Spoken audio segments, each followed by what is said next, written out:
सभी आए हुए हमारे सहकारिता विभाग के सभी अधिकारीगण, सभी कर्मचारीगण और अनेक सहकार से समृद्धि की ओर देश को ले जाने का काम करने वाले हमारे राज्य के और जनपद के सभी सहकार बंधु, किसान भाई बहन, अनेक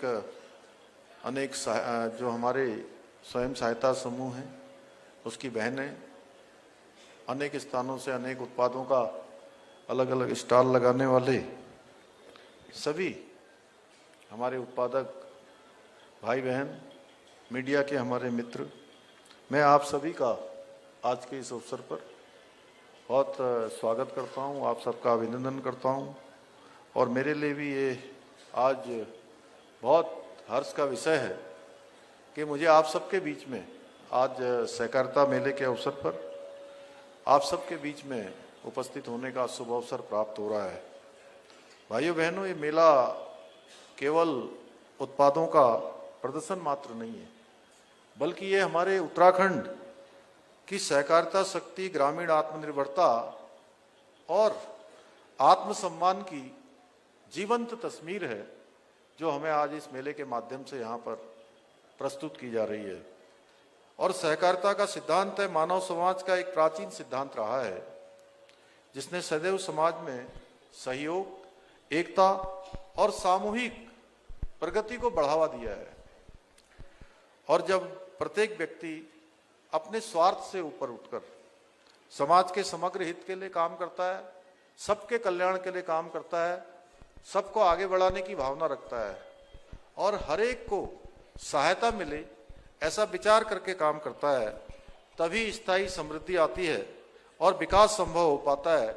यही सहकारिता का आधार भी है, जहां से हम सहकारिता की बात करते हैं। आज के इस आधुनिक और प्रतिस्पर्धी युग में सहकारिता का महत्व पहले से कहीं बहुत अधिक हो गया है। इसी को देखते हुए संयुक्त राष्ट्र संघ ने 2025 को सहकारिता अंतर्राष्ट्रीय सहकारिता वर्ष घोषित किया, ताकि वैश्विक सहयोग को बढ़ावा देकर सतत विकास के लक्ष्यों को प्राप्त किया जा सके। हमारे देश में भी सहकार से समृद्धि के स्वप्न को साकार करने के लिए आदरणीय प्रधानमंत्री श्री नरेंद्र मोदी जी ने एक ऐतिहासिक कदम उठाते हुए एक अलग सहकारिता मंत्रालय का गठन करने का निर्णय लिया। और आज केंद्रीय गृह एवं सहकारिता मंत्री आदरणीय अमित शाह जी के नेतृत्व में ये मंत्रालय देश में सहकारिता आंदोलन को और अधिक संगठित और भविष्य के लिए और अच्छा बनाने के दिशा में अभूतपूर्व रूप से काम कर रहा है। भाइयों बहनों, सहकारिता हमारे लिए कोई एक नारा नहीं है, बल्कि ये भारतीय जीवन पद्धति का मूल संस्कार है। आप सभी को अच्छे से याद होगा, इस देश के अंदर देश की आजादी के बाद लगातार 55-60 वर्षों तक एक पार्टी का शासन रहा, और एक पार्टी के शासन में भी 55 से अधिक वर्षों तक एक परिवार का शासन रहा, और दशकों तक सहकारिता का जो लाभ था केवल कुछ परिवारों और गिने चुने लोगों की जागीर बनकर रह गया था। लेकिन आदरणीय प्रधानमंत्री मोदी जी ने सहकारिता को जनता के हाथों में पुनः सौंपने का काम किया, जनता को लौटाने का काम किया। और जब कांग्रेस के समय में सहकारी संस्थाएं भ्रष्टाचार और भाई भतीजावाद का अड्डा बनी रही, वहीं आज हमारी सरकार में सहकारिता पारदर्शिता, तकनीकी और भरोसे का माध्यम बन चुके हैं। इतनी बड़ी संख्या में लोग आज सहकार से समृद्धि की ओर बढ़ रहे हैं। समाज के अंतिम छोर में खड़ा हुआ व्यक्ति भी आज सहकार से जहां अपने को आगे बढ़ा रहा है, हमारी बहुत सारी बहनें आगे बढ़ा रही हैं, हमारे बहुत सारे किसान भाई आगे बढ़ा रहे हैं, और अनेक अनेक क्लस्टर बनाकर जिस प्रकार से सहकारिता में क्रांति कर रहे हैं, सच में ये इस बात का प्रतीक है कि आज बड़ी संख्या में, अभी मेहरबान सिंह बिष्ट जी बहुत विस्तार से उन्होंने बताया कि देश के करोड़ों करोड़ों लोग आज सहकारिता से जुड़ चुके हैं और कांग्रेस की सरकारें दशकों तक सहकारिता को फाइलों में दबाए रही, जबकि आदरणीय प्रधानमंत्री जी और आदरणीय गृह मंत्री जी ने उनके नेतृत्व में सहकारिता का आंदोलन आज दिन दूनी रात चौगुनी उन्नति कर रहा है। तेज गति से आज सहकारिता आगे बढ़ रही है। आज सहकारिता के माध्यम से हमारे किसान भाई, पशुपालक, महिला स्वयं सहायता समूह और छोटे छोटे हस्तशिल्पी, एक आप देख रहे होंगे यहाँ पर लोहाघाट से लोहे के बर्तन बनाने वाला, उनका एक स्टॉल यहाँ पर लगा हुआ है। और सच में अभी हम सब मिल रहे थे, जिस प्रकार से उनके मन में उत्साह था, ये इस बात का प्रदर्शन करता है कि आज एक सामान्य से सामान्य व्यक्ति भी अपने को इसमें किस प्रकार का महसूस कर रहा है, कैसा उसे एहसास हो रहा है। आज सहकारी संस्थाएं गांवों में रोजगार के अवसर पैदा कर रही हैं और जो हमारे राज्य की सबसे बड़ी चुनौती है पलायन, उस पलायन को रोकने में भी बहुत महत्वपूर्ण भूमिका आज सहकारिता का यह आंदोलन निभा रहा है। भाइयों बहनों, उत्तराखंड आज सहकारिता सुधारों के क्षेत्र में एक सशक्त उदाहरण बन रहा है। पूरे हमारे लगभग 11 जनपदों में आपका ये लगाकर ये मेले, आज 11वां जनपद देहरादून, आज यहाँ मेला प्रारंभ हो रहा है। इससे पहले 10 जनपदों के मेले संपन्न हो चुके हैं और शानदार। मैं भी अनेक स्थानों पर मैं जाना तो सभी जगह चाहता था, लेकिन उस समय अन्य कार्यक्रम भी लगे हुए थे। लेकिन मैं आपके कार्यक्रम में आने से पहले जिन जिन मेलों में भी गया, सच में मुझे देखकर बहुत अच्छा लगा कि एक सामान्य से सामान्य व्यक्ति के जीवन में भी सहकारिता क्रांति करने का काम कर रही है, उसके जीवन को आगे बढ़ाने का काम कर रही है। पूरे देश में बहुउद्देशीय सहकारी समितियों के कंप्यूटरीकरण की शुरुआत उत्तराखंड से हुई और आज प्रदेश की सभी 670 सहकारी समितियां पूरी तरह से डिजिटल हो चुकी हैं। पहले किसान सरकारी दफ्तरों के चक्कर काटता था, जबकि आज एक मोबाइल के माध्यम से विभिन्न जो सेवाएं हैं उनसे हमारा किसान भाई और हमारी बहनें उससे जुड़ रही हैं।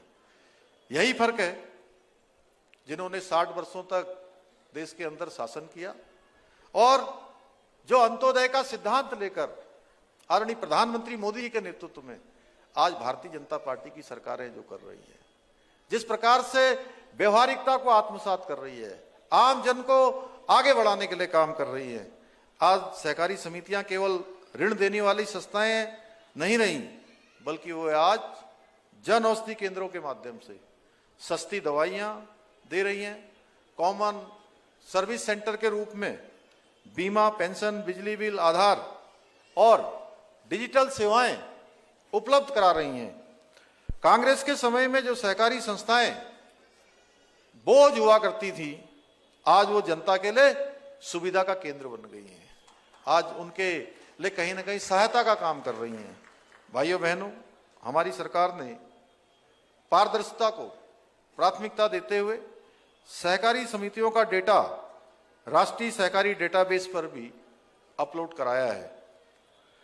कांग्रेस के समय में उनको पारदर्शिता से डर लगता था, ट्रांसपेरेंसी से डर लगता था, क्योंकि अंधेरे में ही उनके जो घोटाले थे वो पलते थे। लेकिन हमारी सरकार में हर फैसला जनता के सामने होता है, जनता के सामने उदाहरण प्रस्तुत होते हैं। आज दीनदयाल उपाध्याय सहकारिता किसान कल्याण योजना के तहत ब्याज मुक्त ऋण देकर किसानों और स्वयं सहायता समूह को आत्मनिर्भर बनाया जा रहा है।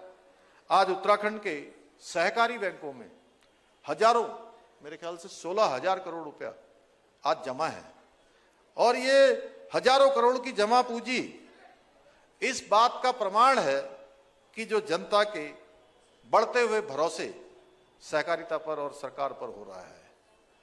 अगर किसान का सरकार पर विश्वास न होता तो ये पैसा कभी इतने हजारों करोड़ रुपया सरकारी बैंकों में जमा नहीं होता।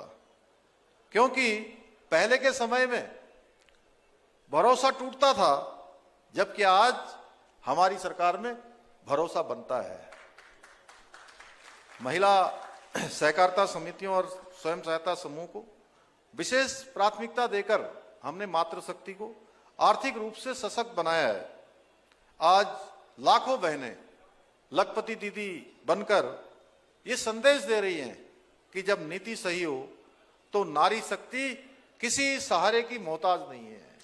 उनके अंदर एक मिशनरी बनकर काम करने का हौसला है, उनके अंदर कौशल है। अनेक चुनौतियों का सामना करने के बाद भी आज हमारी महिलाएं इतने अच्छे अच्छे उत्पाद बना रही हैं, इतनी अच्छी उनकी पैकेजिंग है, इतनी अच्छी उनकी गुणवत्ता है, अच्छी क्वालिटी है, जिसकी मांग आज पूरे देश के अंदर होने लगी है। और सच में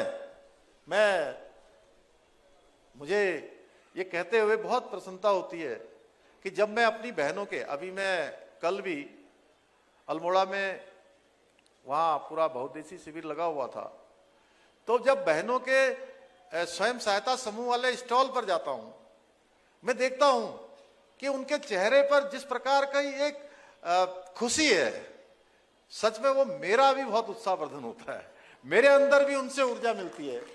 और प्रधानमंत्री जी ने जो उद्घोष बाबा केदार के यहाँ धाम से, उनके मुंह से जो शब्द निकले थे कि ये दशक उत्तराखंड का होगा, उसमें सबसे बड़ी भूमिका अगर किसी की होने वाली है तो हमारी इन बहनों की होने वाली है, जो कढ़ाई, बुनाई, सिलाई, तमाम खाने के उत्पाद, अनेक प्रकार के उत्पाद आज वो बना रही हैं और सच में वो अग्रदूत का काम करने वाली हैं।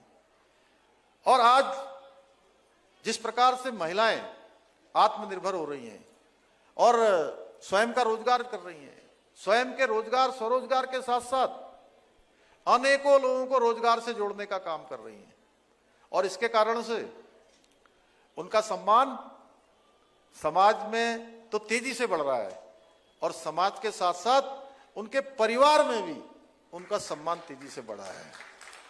जबकि पहले के समय में महिलाओं को केवल नारे दिए गए, पर हमने महिलाओं को नए अवसर प्रदान करने का प्रयास किया है।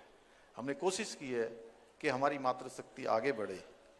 भाइयों बहनों, आदरणीय प्रधानमंत्री जी के मार्गदर्शन एवं सहयोग से आज हमारी राज्य सरकार उत्तराखंड के समग्र विकास के लिए काम कर रही है, चाहे वो राज्य के बुनियादी ढांचे का विकास हो, शिक्षा और स्वास्थ्य के क्षेत्र में सुधार हो, या युवाओं के लिए रोजगार के नए अवसर सृजित करने हो, नया रोजगार लाना हो। इस क्रम में हम देहरादून को भी एक आधुनिक और विकसित शहर बनाने के लिए पूरी प्रतिबद्धता के साथ निरंतर कार्य कर रहे हैं। आज देहरादून में लगभग 1400 करोड़ रुपए की लागत की विभिन्न विकास परियोजनाओं पर कार्य किया जा रहा है। यदि मैं एक एक करके उनका नाम गिनाऊंगा तो समय काफी कम पड़ जाएगा, इसलिए मैं यही कहूंगा कि हम प्रदेश के प्रत्येक जिले में विकास कार्यों को लेकर अत्यंत संवेदनशील हैं। हमारी प्राथमिकता है कि राज्य का हर जनपद समेकित रूप से विकास करे और उत्तराखंड हिंदुस्तान का आदर्श राज्य बने। भाइयों बहनों, हमारी सरकार विकास के साथ साथ उत्तराखंड की पहचान और संस्कृति की रक्षा के लिए भी संकल्पित होकर काम कर रही है।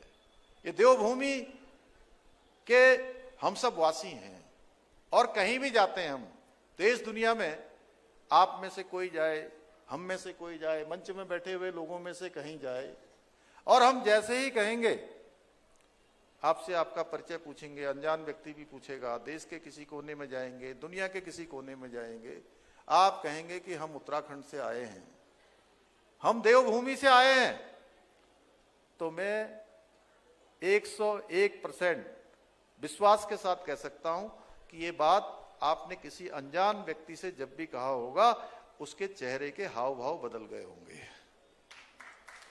उसके मन में एक, आपको देखते ही, आपसे बात करते करते कुछ ही मिनटों में आपके प्रति और यहां के प्रति एक श्रद्धा का निर्माण हो जाएगा। श्रद्धा का निर्माण हो गया होगा कि ये देवों के सबसे नजदीक के लोग हैं, अच्छे होंगे, सच्चे होंगे, मेहनती होंगे, ईमानदार होंगे, ऐसा भाव हम सब के लिए होता है। इसलिए हमने भाइयों बहनों, यहाँ का देवत्व, यहाँ का मूल स्वरूप किसी कीमत पर समाप्त नहीं होना चाहिए। इसलिए हमने लैंड जिहाद, अवैध कब्जों और अवैध रूप से बनाए हुए बहुत सारी संरचनाओं पर सख्त कार्रवाई की है। पहले के समय में केवल तुष्टीकरण की राजनीति होती थी, लेकिन हमने स्पष्ट कर दिया कि अब तुष्टीकरण का कोई काम नहीं होगा, अब न्याय के आधार पर काम होगा, समानता के आधार पर काम होगा और कानून सबके लिए एक समान होगा। कानून में कोई भेदभाव नहीं होगा कि कौन किस वर्ग का है, किस पंथ का है, किस समुदाय का, इस आधार पर काम नहीं होगा। तुष्टीकरण का काम नहीं होगा, न्याय का काम होगा। इसी संकल्प के तहत हमने अवैध रूप से चलने वाले मदरसों पर कार्रवाई की, अवैध संरचनाएं हटाई हैं और पाखंड फैलाने वालों पर ऑपरेशन कालनेमी चलाकर कठोर कार्रवाई भी हमने प्रारंभ की है। भाइयों बहनों, हमने राज्य में कानून लागू करके सभी मदरसों में सरकार द्वारा निर्धारित पाठ्यक्रम अनिवार्य करने का काम भी किया है। आगामी सत्र में प्रदेश के अंदर जो भी मदरसे सरकार द्वारा तय मानदंडों और नियमों का पालन नहीं करेंगे, हम उन मदरसों पर ताला लगा देंगे। वो मदरसे किसी कीमत पर संचालित नहीं होंगे। आप सभी भली भांति जानते हैं कि आज कट्टरपंथी सोच के कारण भारत सहित दुनिया के विभिन्न देशों में हिंसा और आतंकवाद जैसी गंभीर चुनौतियों का सामना करना पड़ रहा है। आज ये कट्टर मानसिकता मानवता के लिए एक बहुत बड़ा खतरा बन चुकी है। अभी हम हमारे पड़ोसी देश बांग्लादेश का देख लें, किस प्रकार से वहां मानवता को जिंदा दफनाया जा रहा है, किस प्रकार से वहां पर हत्याएं की जा रही हैं, क्रूरता का एकदम पराकाष्ठा तक जाकर क्रूरता की हदें पार की जा रही हैं, अमानवीय व्यवहार हो रहा है। ऑस्ट्रेलिया में दिन दहाड़े हुआ नरसंहार हो, ऐसे अनेक उदाहरण हैं जो इस आतंकी सोच का नतीजा है। परंतु जब हम इस सोच के खिलाफ कार्रवाई करते हैं और राज्य में समान नागरिक संहिता का कानून लागू करते हैं, तो भाइयों बहनों, हमारे यहाँ की जो पार्टी है, हमारे प्रतिपक्ष की कांग्रेस पार्टी, उनको बड़ी परेशानी होती है। भाइयों बहनों, हमारी सरकार ने राज्य में नकल विरोधी कानून लागू करके युवाओं के भविष्य को भी सुरक्षित करने का काम किया है और उसका परिणाम हुआ कि पिछले 4-4.5 वर्षों में लगभग 27,000 नौकरियां अभी तक राज्य के अंदर हमारे नौजवान युवा भाई बहनों को मिल चुकी हैं। और हमने जो सख्त नकल का कानून बनाया, उसका परिणाम हुआ कि आज इतने हजार युवाओं को बिना पर्ची, बिना खर्ची के सरकारी नौकरी मिली है। और पहले के समय में जब उनकी सरकार थी तो ये नौकरियां बिकती थी, नकल एक उद्योग बना दिया गया था। जबकि हमारी सरकार में नौकरी मिलने का केवल एक आधार है, योग्यता और प्रतिभा और क्षमता। अगर वो एक सामान्य से सामान्य माता पिता के बेटे बेटी के अंदर भी हैं तो उसको भी आज नौकरी मिल रही है। भाइयों बहनों, हमने भ्रष्टाचार के खिलाफ भी हम जीरो टॉलरेंस की नीति के तहत काम कर रहे हैं। अब जो भी अधिकारी हो, छोटा कर्मचारी हो, जो भ्रष्टाचार करेगा उसके खिलाफ कार्रवाई होगी। कांग्रेस के समय में घोटाले बड़ी खबर बनते थे, जबकि हमारी सरकार के समय में ये जो कार्रवाइयां हो रही हैं वो इतिहास बन रहा है कि पहली बार आज इतने लोगों पर कार्रवाई हुई, आज इस संवर्ग के लोगों के ऊपर कार्रवाई हुई। पहले एक धारणा बन गई थी कि छोटी छोटी मछलियां पकड़ी जाती हैं और बड़े बड़े मगरमच्छ, उन पर कोई हाथ नहीं डालता है। हमने इस धारणा को बदलने की शुरुआत की। अब छोटा हो बड़ा हो, अगर गलत काम करेगा तो उसके खिलाफ कार्रवाई होगी। भाइयों बहनों, आदरणीय प्रधानमंत्री मोदी जी के स्वदेशी के आह्वान को हमें अपनाना है और ये सहकारिता मेला आत्मनिर्भर भारत, आत्मनिर्भर उत्तराखंड की दिशा में एक बहुत मजबूत कदम है।